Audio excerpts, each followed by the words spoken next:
As I mentioned in my review of The Voyage Home, William Shatner was somewhat reluctant to appear for that movie and was coaxed back by the promise that he would get to direct the next film. At the time, that probably sounded like a very smart deal for Paramount. Not only were they securing the role of Captain Kirk for a fourth movie, but also for a fifth one, not to mention that Shatner would direct a film which surely the fans would turn out to see in droves, not to mention how well it had turned out for them with Leonard Nimoy directing 2 films.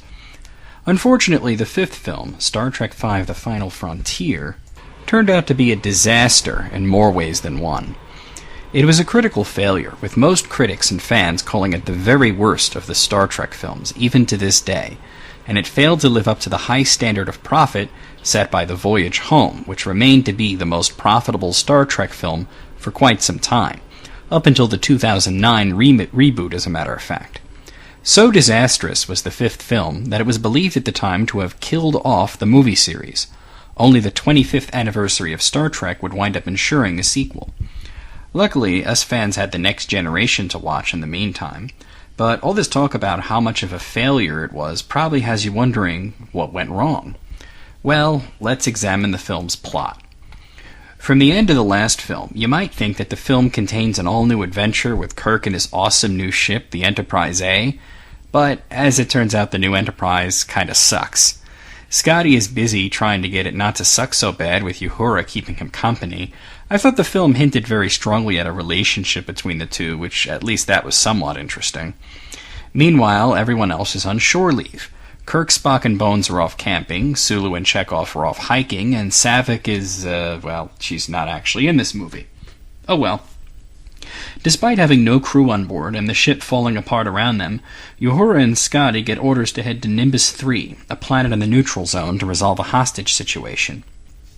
See, Nimbus 3 was the result of an odd cool moment between the Federation, the Klingon Empire, and the Romulan Star Empire.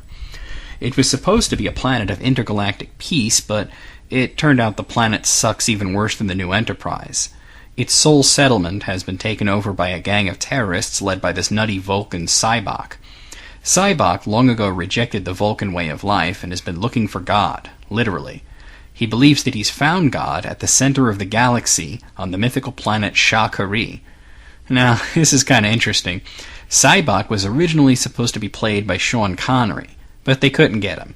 So they just got this guy that kind of looks like him, but they did name the planet Shakari to sound like Sean Connery. Anyway, Sybok has some sort of power, or at least I think he does, that gets people to be on his side. He somehow gets them to confront their pain and use it as a strength, and he gets people to believe in his cause. Now, what's strange to me, Sybok claims that he doesn't have any powers, that he merely influences a person, but clearly he has to have some sort of power, as visions seen by Spock and McCoy while under his influence in one scene are also seen by Kirk and each other. Sybok's entire plot was merely to get a hold of a starship to leave Nimbus 3 and find God, and his captives, the Federation, Klingon, and Romulan delegates, have already joined his cause. Once he captures the Enterprise, everybody pretty quickly sides with him, except for Kirk, Spock, and Bones, who stick together, and Scotty, who is too busy to be bothered with Sybok. Spock has a chance to kill Sybok, but he doesn't, because it turns out that Sybok is his half-brother. Turns out before Sarek got himself a taste for human booty, he was married to a Vulcan princess and had Sybok, but he was banished from Vulcan for embracing emotion and rejecting logic. Even though it's supposed to be impossible, and the Enterprise kinda sucks, they breach the Great Barrier somehow, and arrive at the center of the galaxy at Shakari. Having proved it possible, Kirk decides to see this through to the end and goes down to the planet with Bones, Spock, and Sybok. There they meet God, or at least they meet George Murdoch's giant floating head, and he wants the Enterprise. When Kirk doubts that God would need a starship, he gets blasted with lightning. McCoy and Sybok realize that no God would act this way, and Spock probably figured it was bullshit the whole time, so they have the Enterprise blast him with photon torpedoes. Then, well, that's pretty much it. Bones and Spock get beamed up, Kirk jumps around and does stunts for a while, and then he also gets beamed up. Sybok winds up dying with his false god, and the crew contemplate whether or not God is really out there. There's a lot wrong with the movie, so let's itemize.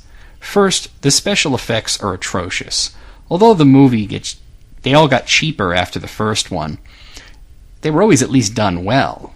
But for whatever reason, William Shatner decided not to work with Industrial Light and Magic, making this one of only 2 Star Trek features that they didn't work on. The other was Star Trek Insurrection. The effects took a huge hit and at times look worse than the show, if you can believe that. Certainly they had better effects on the new show, Star Trek The Next Generation, to say the least.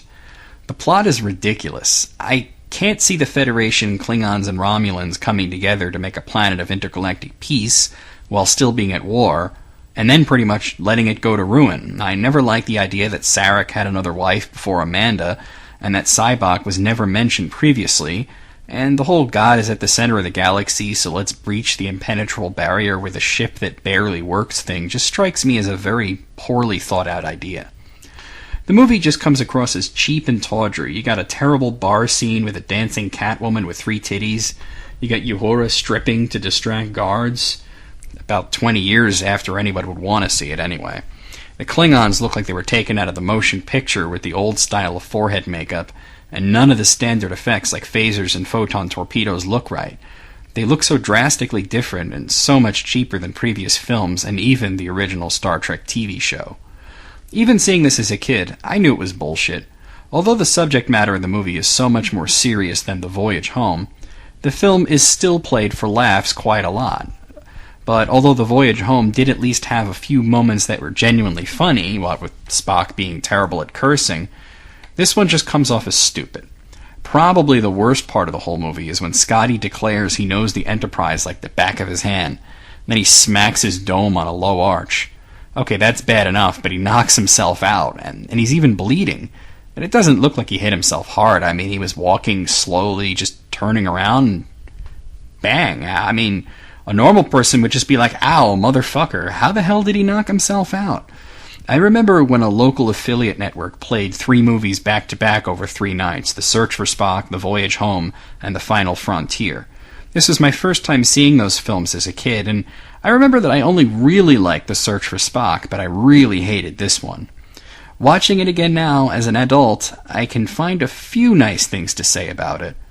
Well, for what it's worth, the performances are pretty good, and special attention has to be paid to DeForest Kelley's performance as Bones McCoy.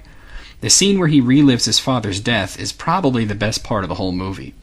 Really, the only reason I ever watched the film is because I'm watching all of them back-to-back, but at least this one's somewhat worth it just for Kelley's acting. I also like when they're at the campfire in the beginning and Bones is a little drunk and he's teasing Spock, who doesn't realize he's being teased, of course. It's small character moments like this that stop him from being completely worthless, but let's face it, the movie sucks.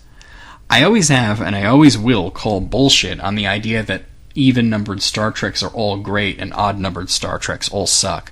But if you were ever to try to make a case for the odd-numbered ones being bad, you could probably start with this one right here. I give Star Trek V: The Final Frontier a 3 out of a possible 10.